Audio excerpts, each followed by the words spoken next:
Chaque soir, une petite équipe de 7 employés de l'Auto-Québec a la mission d'être parfaite. On vend de l'intégrité, on vend du rêve. Il n'y a pas de place à l'erreur. Une fois le signal que les terminaux de vente sont fermés, un ballet bien orchestré commence. Parce qu'un tirage, ça ne se reprend pas. Chaque étape est effectuée selon un ordre bien précis. C'est un peu comme une démarche militaire, vous savez.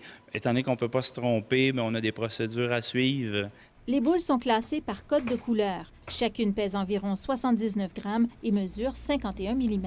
Les boules sont pesées, calibrées, balancées 2 fois par année au Centre de recherche industrielle du Québec.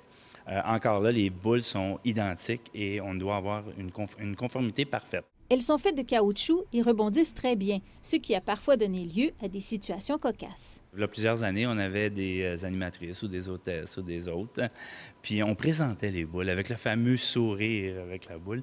C'est arrivé à l'occasion que les gens échappent la boule et qu'on court après la boule.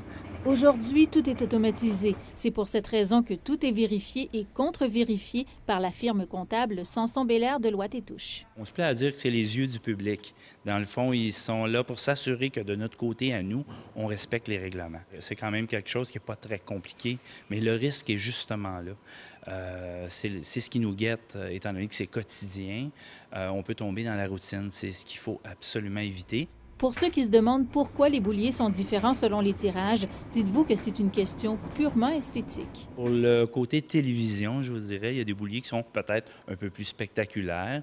Puis on se plaît d'amener un boulier différent, souvent dépendant du produit. Après un brassage minimum de 5 secondes, c'est au tour de la chance de jouer. Catherine Vaillancourt, V-Express, Montréal.